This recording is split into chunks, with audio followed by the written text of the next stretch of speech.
وکل انسان، اور ہر انسان کی الزمناہ طائرہ فی عنقی، قسمت کا نوشتہ اس کے گلے میں ہم نے لٹکا رکھا ہے. ونخرج لہ یوم القیامہ، اور ہم نکالیں گے اس کے لیے روز قیامت کتابہ، ایک کتاب، یلقاہ منشورا، جسے وہ اپنے سامنے کھلا ہوا پائے گا. پھر اس سے حکم ملے گا، اقرا، پڑھو، کتابک، اپنا دفتر عمل پڑھو، جو عمل تو نے کیے ہیں وہ ادھر دیکھو، پڑھ لو. کفا بنفسک الیوم، تم خود ہی کافی ہو آج، علیک حسیبا، اپنی باز پرس کرنے کے لیے، اپنا حساب لینے کے لیے. راول پنڈی میں ہماری ایک جاننے والی تھی، آخری جب اس کا ٹائم آیا ہوش میں آتی تو اچھی بھی باتیں کرتی اور کہتی لوگوں آخری ٹائم سے پہلے پہلے اپنی اصلاح کر لو. اور جب بے ہوش ہوتی تو کہتی یہ دیکھو ادھر سانپ ہے، ادھر ٹی وی لگی ہوئی، ادھر بابا جی بیٹھے ہوئے ہیں، اور یہ دیکھو اس تاریخ کو میں نے یہ اچھا کام کیا، فلاں ملک میں گئی، عمرہ کیا، اور یہ سارا کچھ. جب 2-3 دفعہ اس نے سیم باتیں کی تو ڈاکٹر کو حیرت ہوئی کہ یہ ڈیٹے سیم بتاتی ہے. تو اس نے وہ سارا کچھ ریکارڈ کر لیا. ان کے بیٹے کو بلایا گیا، انہیں جب دکھایا، پاسپورٹ سے میچ کیا تو وہ ڈیٹیں سیم تھیں. اور جتنے اس نے اچھے یا برے کام کیے سارے اس نے وہ لکھوا دیے، یعنی ریکارڈ کروا دیا. اور ہوش میں آتی تو کہتی لوگوں تم کیوں بھول بیٹھے ہو، اچھا یا برا جو کچھ بھی کرتے ہو اللہ نے لکھ لی ہے، اللہ نے لکھ لی ہے، تو مرنے سے پہلے اچھا کر لو. تو ویسے بھی ہمیں پتہ ہے ہمارے فرشتے ہیں سائڈوں پہ لکھ رہے ہیں، اللہ نے ان کی ڈیوٹی لگا رکھی ہے، اور ادھر بھی ہم لوگ پڑھ رہے ہیں. تو بجائے اس کے کہ ہم پڑھ کے شرمندہ ہوں، آج ہی اچھے کام کر لیں. من اہتدیٰ، جو رائے ہدایت پر چلتا ہے، فَإِنَّمَا يَهْتَدِي لِنَفْسِهِ، تو وہ رائے ہدایت پر چلتا ہے اپنے فائدے کے لیے. جو اچھا کام کرتا ہے اس کے اپنا نفس بھی مطمئن ہوتا ہے اور لوگ بھی اس سے خوش ہوتے ہیں، اللہ خوش ہوتا ہے اور جنت کا حقدار ٹھہرتا ہے.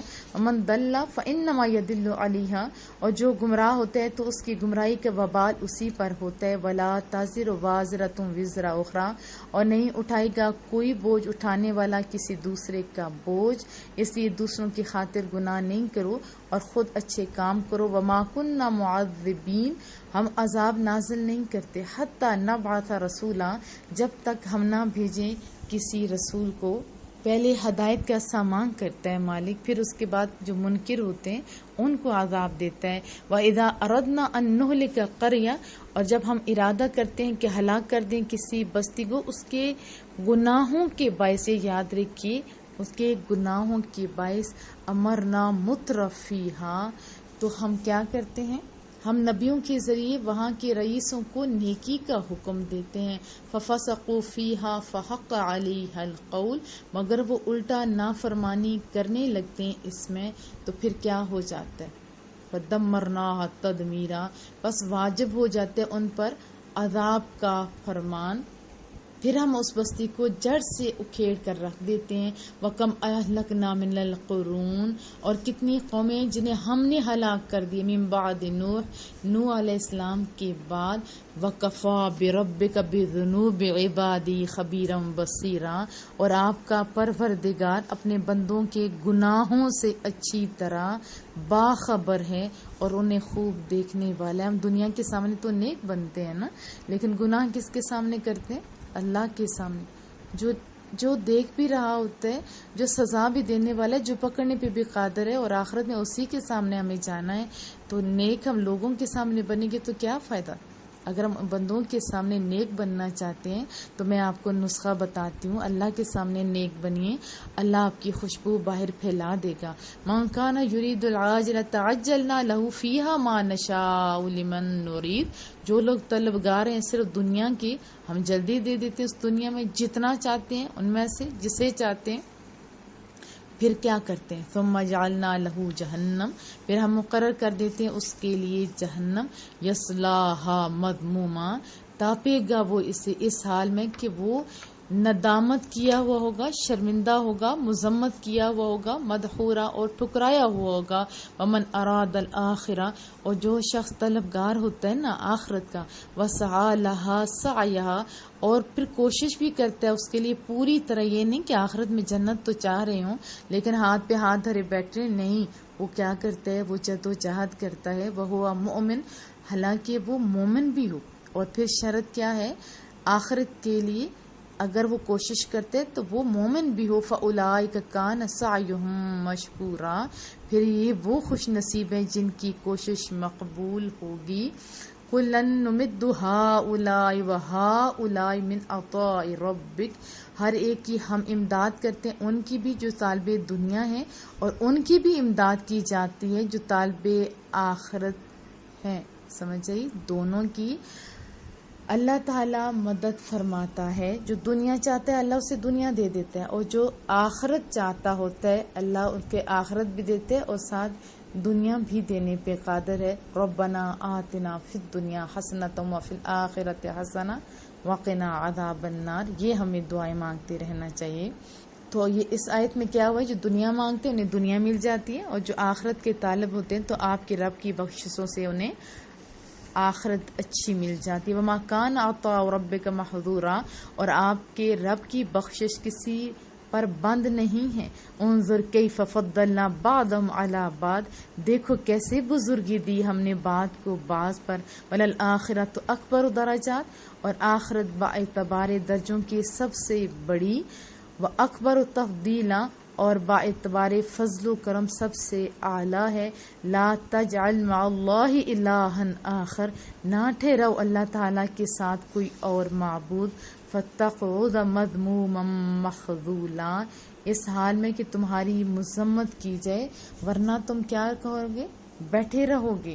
ورنہ تم بیٹھے رہو گے اس حال میں کہ تمہاری مذمت کی جائے گی جب آپ نے اللہ کے ساتھ کسی اور کو شریک ٹھہرایا.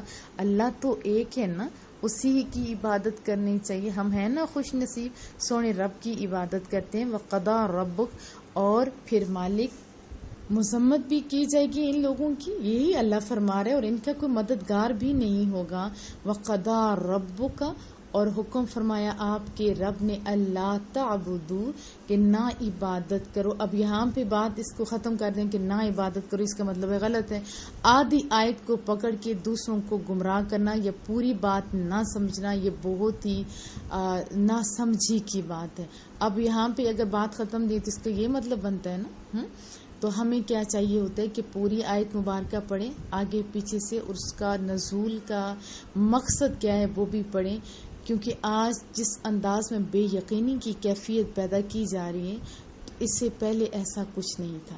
تو یہاں پہ کیا ہے، اور حکم فرمایا آپ کے رب نے کہ نہ عبادت کرو الا ایا، سوائے اس کے، یعنی اللہ کے سوا کسی اور کی عبادت نہ کرو. وبالوالدین احسانا، اور اپنے والدین کے ساتھ اچھا سلوک کرو. اما یبلغن عندک الکبر، مالک کتنا سونا فرما رہا ہے، اگر بڑھاپے کو پہنچ جائے تیری زندگی میں بڑھاپے کو پہنچ جائے، احدہما، ان دونوں میں سے کوئی ایک، او کلاہما، یا دونوں، تیری اپنی خوش قسمتی ایک ہو یا دونوں، فلا تقل لہما اف، تو انہیں اف تک مت کہو. یعنی ایسے ہوتا ہے نا منہ سے نکلے اف کیا کام ہے، تو اللہ نے اس سے بھی منع فرما دیا. اور اس کی تو بڑی تحقیق اور بڑے خوبصورتی بتائی گئی کہ والدین کے ساتھ عز و انکساری اور محبت کے ساتھ پیش آنا چاہیے. ان کے کام کو کرنا اپنی خوش نصیبی جاننی چاہیے، اپنی خوش نصیبی جاننی چاہیے. اگر آپ کام بھی کر دیتے ہو، منہ بھی بنایا ہوا ہوتا ہے، تو پھر آپ کے کام کا تو فائدہ نہیں ہے نا. کام بھی کرو اور اچھے انداز میں کرو. یہ نہ ہو کہ بوجھ بنا کے تو آپ کام کر رہے ہو، بڑا احسان چڑھا رہے ہو. دیکھو آپ کے والدین نے آپ کے اوپر بڑی محنت کی ہوئی ہے، اب اف کہتے ہو. نہیں، ہمیں یہ حق نہیں پہنچتا ہوتا. تو ہمیں چاہیے جن کے والدین زندہ ہیں اپنے والدین کی قدر کریں، اور جن کے والدین زندہ ہیں اور وہ توجہ خالی اپنے بچوں پہ دے رہے ہیں، اور پھر بچوں سے یہ توقع رکھیں گے کہ وہ ان کی خاطر تواضع کل کریں گے، تو یہ تو ایسا ہی ہے نا کہ جو بو کے گندم کاٹنے کی امید. اگر گندم ہی کاٹنی ہو تو گندم ہی بونی پڑتی ہے. آپ اپنے والدین کے ساتھ اچھا سلوک کیجیے تاکہ آپ کے بچوں کے دل میں اللہ محبت ڈال دے. کیا رب فرما رہا ہے کہ انہیں اف تک مت کہو، ولا تنہرہما، اور انہیں مت جھڑکو. ابھی بچے تھوڑے سے بڑے ہوتے ہیں تو والدین کو اللہ جانے کیا کچھ کہتے ہیں. میرے پاس تو عورتیں چیختی آتی ہیں کہ ہم نے تو بچوں کو کلمہ پڑھایا تھا، ہمارے بچے ہمیں آج مشرک اور کافر کہہ رہے ہیں. کلمے کا احسان نہیں بھولو اپنے والدین کا. اور کتنی ہی عورتیں روتی آتی ہیں کہ آج ہم اٹھ کے پانی نہیں پی سکتے اور ہمارے بچے ہمارے لیے اولڈ ہاؤس تلاش کرو. میرے مسلمان بچوں، کیا اپنے ہی والدین کے لیے اولڈ ہاؤس تم لوگ چاہو گے؟ نہیں. مصطفیٰ کریم صلی اللہ علیہ وسلم نے فرمایا، جو والدین کی بات نہیں فرمائی، جو کسی بزرگ کا بھی احترام کرتا ہے وہ ایسا ہی گویا مجھ محمد کا احترام کرتا ہے. اگر وہ جانے والا بزرگ آپ کے والدین میں سے ہوگا تو پھر تو شان دوبالا نہیں ہو جائے گی، پھر محبوب کی آنکھ ٹھنڈی نہیں ہو جائے گی، پھر اللہ کا حکم جو ہے ہم پورا کریں گے تو اللہ ہمارے لیے آسانیاں پیدا کرے گا. تو غصہ ذرا ان کو دکھائیے جن پہ جو آپ کے ساتھ زیادتی کرتے ہیں، اور بہتر ان سے بھی درگزر کیجیے اور غصہ ادھر نہ لے کے جائیے جنہوں نے آپ کو محبتوں سے پالا ہے. وَقُلْ لَهُمَا قَوْلًا كَرِيمًا. اور جب بھی بات کرو نا بڑی تعظیم سے بات کرو. یہ رب حکم دے رہا ہے. رب تم کتنے فرمانبردار ہو اپنے رب کی کہ تمہیں غصہ لوگوں پہ آنے لگے. کیوں بھائی؟ غصے کا حق آپ کو کس نے دے دیا؟ وَخْفِضْ لَهُمَا جَنَاحَ الذُّلِّ مِنَ الرَّحْمَةِ. اور جھکا دو ان کے لیے تواضع اور انکسار کے پر. مطلب کیا ہے کہ عاجزی کے ساتھ ان کے ساتھ پیش ہو. من الرحمہ، محبت سے رحمت سے پیش ہو. وقل، اور عرض کرو، رب ارحمہما کما ربیانی صغیرا. اے سونے پروردگار ان دونوں پر رحم فرما جس طرح انہوں نے بڑی محبت بڑے پیار سے مجھے پالا. اور محبوب کے در پہ چلتے ہیں. مصطفیٰ کریم صلی اللہ علیہ وسلم نے ارشاد فرمایا، حضرت عبداللہ بن عمر سے یہ مروی ہے کہ سب سے بڑا گناہ یہ ہے کہ انسان اپنے والدین پر لعنت بھیجے. عرض کی گئی یہ کیسے ہو سکتا ہے؟ تو محبوب نے فرمایا کہ ایک شخص کسی کے باپ کو گالی دیتا ہے اور وہ شخص اس کے جواب میں گالی دینے والے کے باپ اور ماں کو گالی دیتا ہے تو گویا اس نے اپنے ہی والدین کو گالی دی. اتنا محتاط رہنے کا اسلام میں ہمیں حکم ہے.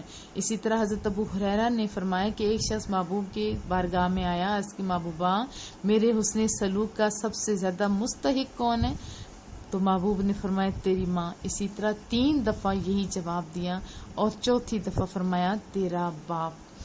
ماں ہو یا باپ ہو، دونوں کے لیے ہمارے اندر جذبات محبتوں والے ہونے چاہیے اور یہ دعا بھی مانگتے رہنے چاہیے، مولا ہم تو والدین کا حق نہیں ادا کر سکتے، مولا تو ان پر رحم فرما. اور میں آپ کو ایک وظیفہ بتاؤں، جو اپنے والدین کی خدمت کرتا ہے اللہ اس کی روزی میں کبھی کمی نہیں لاتا. یہ آپ بے شک آزما کے دیکھ لیجئے. ربکم اعلم بما فی نفوسکم. تمہارا رب بہتر جانتا ہے جو کچھ تمہارے دلوں میں ہے. ان تکونوا صالحین، اگر تم نیک یعنی نیک کردار ہوگے تو پھر سنو انعاموں کی مستحق ٹھہرو گے. فإنہ کان للأوابین غفورا، بے شک اللہ تعالیٰ بکثرت توبہ قبول کرنے والوں کے لیے بہت بخشنے والا ہے. وآتی ذی القربی حقا، اور دیا کرو رشتہ داروں کو اس کا حق. پیچھے کیا بولا تھا ہم نے؟ اللہ کیا فرما رہا ہے؟ رب ارحمہما کما ربیانی صغیرا. اے میرے پروردگار ان دونوں پر رحم فرما جس طرح انہوں نے بڑی محبت سے مجھے بچپن میں پالا تھا. دعا بھی کی اور پھر ان کی خدمت بھی کی. والدین کے بعد کن کا حق آ جاتا ہے؟ رشتہ داروں کا. والمسکین، اور مسکین. وابن السبیل، اور مسافر کو بھی، یا جو دین کا کام کر رہے ہوتے ہیں ان کو. مجاہدات، جو مجاہد ہوتے ہیں ان کو. ولا تبذر تبذیرا، اور فضول خرچی نہ کیا کرو. اللہ حکم دے رہا ہے فضول خرچی نہ کیا کرو. ان المبذرین، بے شک فضول خرچی کرنے والے. کانوا اخوان الشیاطین، شیطانوں کے بھائی ہیں. وکان الشیطان لربہ کفورا، رب فرما رہا ہے اور شیطان اپنے رب کا بڑا ناشکر ہے. جب پیسے اڑا دو گے تو پھر ہم لوگ ناشکریاں کریں گے نا کہ مہینہ تو نہیں گزرا کیا کریں. اور شیطان کی طرح کام نہیں کرو. اللہ جب منع کرے بس بات ختم. اتنا کرو کہ نہ فضول خرچی کے دائرے میں ہو اور نہ ہی کنجوسی کے اندر.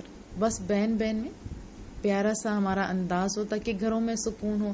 وَإِمَّا تُعْرِضَنَّ عَنْهُمْ ابْتِغَاءَ رَحْمَةٍ مِّن رَّبِّكَ تَرْجُوهَا، اور اگر بوجہ تنگ دستی تجھے ان سے منہ پھیرنا پڑے اور تم اپنے رب کی رحمت یعنی خوشحالی کے متلاشی ہو جس کی تمہیں توقع ہے، فَقُل لَّهُمْ قَوْلًا مَّيْسُورًا، تو اس اثناء میں ان سے بات کرو تو وہ بھی کیسے، نرمی سے کرو.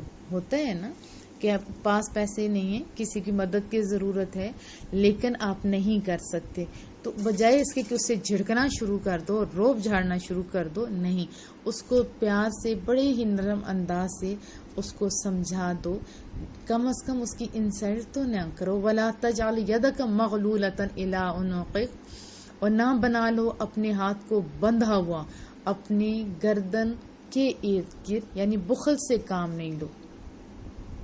وَلَا تَبْسُطْهَا كُلَّ الْبَسْطِ، اور نہ ہی اسے بالکل کشادہ کر دو، یعنی بہت ہی فضول خرچی کی طرف چلے جاؤ، اور یہ نہ ہو کہ یا پھر اس کو چھوڑ دو اور تم کنجوسی اور بخل کی طرف چلے جاؤ. یہ دونوں چیزیں اچھی نہیں، کیونکہ اگر طاقت ہوتے ہوئے بندہ بخل سے کام لے اور غریب بندہ تڑپتا ہوا مر جائے تو پھر کیا ہوگا، لوگوں کے دلوں میں نفرت ہی آئے گی نا، اور لوگ حقارت کی نظر سے دیکھیں گے. اسی طرح فضول خرچی کریں تو اینڈ کیا ہوتا ہے، میں نے کتنے ہی لوگ دیکھے جو بہت ہی امیر تھے، وہ مختلف ممالک کے اندر وہ ٹور تو کرتے رہے لیکن آج وہ بھکاریوں کی طرح اور مقروضوں کی طرح زندگی بسر کر رہے ہیں. تو ایسا نہ کرو کہ کل کسی کے آگے ہاتھ پھیلانا پڑے. تو آپ کو سمجھ آ گئی ہے نا، یعنی درمیانہ رویہ ہمیں اختیار کرنا چاہیے. وَتَقْعُدَ مَلُومًا مَحْسُورًا، ورنہ تم بیٹھ جاؤ گے ملامت کیے ہوئے درماندہ. إِنَّ رَبَّكَ يَبْسُطُ الرِّزْقَ لِمَن يَشَاءُ وَيَقْدِرُ بھی، بے شک آپ کا رب کشادہ کرتا ہے روزی جس کے لیے چاہتا ہے اور تنگ بھی کرتا ہے جس کے لیے چاہتا ہے. إِنَّهُ كَانَ بِعِبَادِهِ خَبِيرًا بَصِيرًا، یقیناً وہ اپنے بندوں کے حالات سے خوب آگاہ ہے. لا تقتلوا اولادکم خشیۃ املاق، اور نہ قتل کرو اپنی اولاد کو مفلسی کے اندیشہ سے، کیونکہ جو بچہ آتا ہے وہ اپنا رزق ساتھ لے کے آتا ہے. نحن نرزقهم وإياكم، ہم ہی رزق دیتے ہیں انہیں بھی اور تمہیں بھی.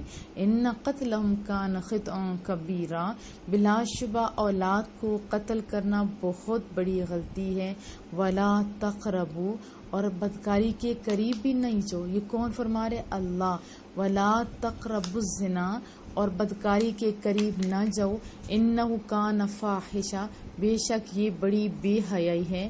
وساء سبیلا، اور بہت ہی برا راستہ ہے. ولا تقتلوا النفس التي حرم اللہ الا بالحق، اور نہ قتل کرو اس نفس کو جس کو قتل کرنا اللہ تعالیٰ نے حرام کر دیا ہے مگر حق کے ساتھ. ومن قتل مظلوما، اور جو قتل کیا جائے ناحق، فقد جعلنا لولیہ سلطانا، تو ہم نے مقتول کے وارث کو قصاص کے مطالبہ کا حکم دے دیا ہے.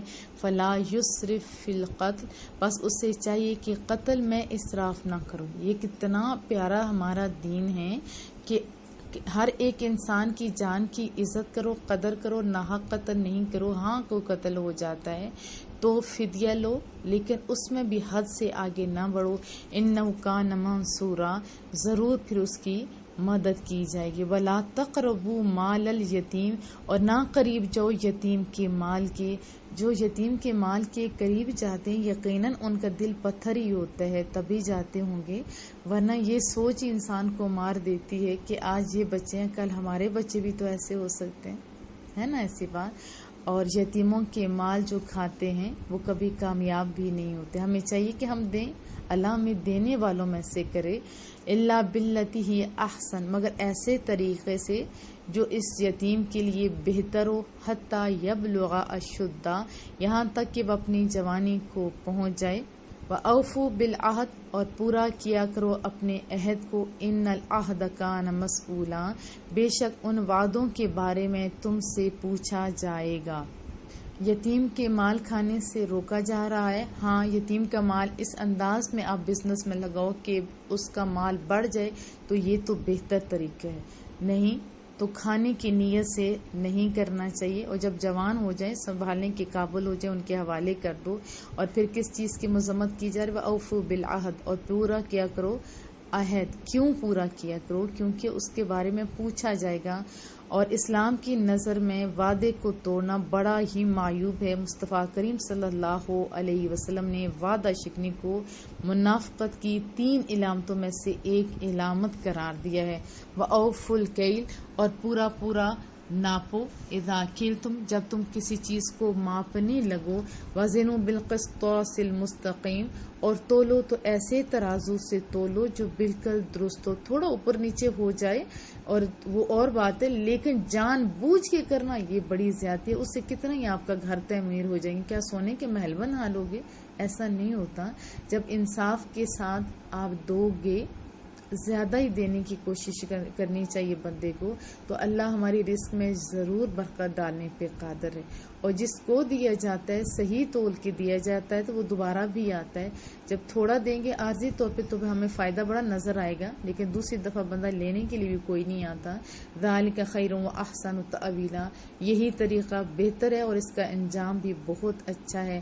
ولا تخف ما لیس لک بہ علم، اور نہ پیروی کرو اس چیز کی جس کا تمہیں علم نہیں۔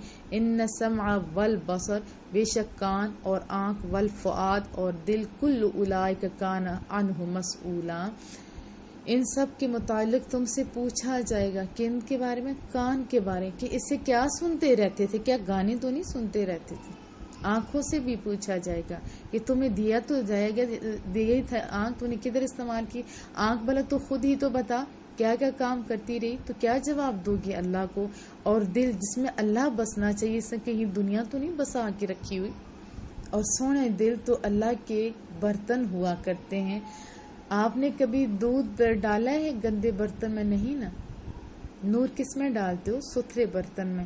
تو اپنے دل کو ستھرا رکھیے تاکہ اس کے اندر نور آئے۔ کل اولئک کان عنہ مسئولا، سب کے متعلق اللہ نے جو اتنی بڑی نعمتیں دی ہیں ان کے بارے میں اللہ تم سے پوچھے گا، تو کیا آپ جواب دینے کے قابل ہو کہ ان کو کہاں ہم نے استعمال کیا اور کیسے استعمال کیا؟ ولا تمش، اور نہ چلو، فی الارض مرحا، زمین میں اکڑتے ہوئے تم نہ چلو، اس طرح تم کیا کر نہیں سکتے۔ انک لن تخرق الارض، اس طرح نہ تم چیر سکتے ہو زمین کو۔ ولا تبلغ الجبال طولا، اور نہ پہنچ سکتے ہو پہاڑوں کے برابر بلندی میں۔ کتنا سونا ہمیں ٹرین کیا جا رہا ہے۔ یہ آیات جو ہمیں درس دے رہی ہیں، تو اس کا آغاز ہم نے کیسے کرنا ہے؟ اپنی ذات سے یہ نہیں دیکھنا کہ فلاں بندہ یہ کر رہا ہے، فلاں معاشرہ یہ کر رہا ہے، نہیں، اس کو کرنے دو۔ جب آپ ٹھیک ہو جاؤ گے تو آپ کو دیکھ کر بڑے بگڑے ہوئے لوگ بھی ٹھیک ہو جائیں گے۔ ایک تو یہ دماغ میں بٹھا لیں، اولئک کان عنہ مسئولا، ہر چیز جو اللہ نے دی ہے اس کے بارے میں آپ سے پوچھا جائے گا۔ اور دوسرا جو تکبر ہے نا، اس کا فوراً علاج کر لیں۔ کیوں؟ جس کے دل کے اندر رائی کے دانے کے برابر بھی تکبر ہوگا، وہ کبھی جنت میں نہیں جا سکتا۔ اور مومن کا عقیدہ کیا ہے؟ کہ ہمیں جو کچھ بھی دیا ہے وہ سونے رب نے دیا ہے، پھر اکڑ کس بات کی؟ کل ذالک کان سیئ، یہ سب جن کا ذکر گزرا ان میں سے ہر بری بات عند ربک مکروہا، اللہ تعالیٰ کو سخت ناپسند ہے۔ ذالک مما اوحا، یہ ہدایات جنہیں بذریعہ وحی الیک ربک من الحکمہ، آپ کی طرف آپ کے رب نے بھیجا ہے، یہ دنائی کی باتوں میں سے ہیں، یہ بہت خوبصورت باتیں ہیں۔ ولا تجعل مع اللہ الہا آخر، اور اے سننے والے نہ بنا اللہ کے ساتھ کوئی اور معبود۔ ایک تو بت ہوتے ہیں نا، اور دوسرے کیا ہے؟ اندر کی خواہشوں کو بھی نہ بنا لو۔ اور پھر یہ نہیں کہ میرا من نہیں کرتا، نہیں، جو اللہ کرتا ہے وہ ہم نے کرنا ہے۔ فتلقی فی جہنم، ورنہ تجھے پھینک دیا جائے گا جہنم میں، ملوما مدحورا، اس حال میں کہ تمہیں ملامت کی جائے گی۔ افاصفاکم ربکم بالبنین، اور دھکے دیے جائیں گے، اور دھکے بھی دیے جائیں گے۔ بس کیا چن لیا تمہیں تمہارے رب نے؟ بالبنین بیٹوں کے لیے، واتخذ من الملائکۃ اناثا اور اپنے لیے بنا لیے فرشتوں کو بیٹیاں، انکم لتقولون قولا عظیما اور صد افسوس تم تو ایسی بات کہہ رہے ہو جو بہت سخت ہے۔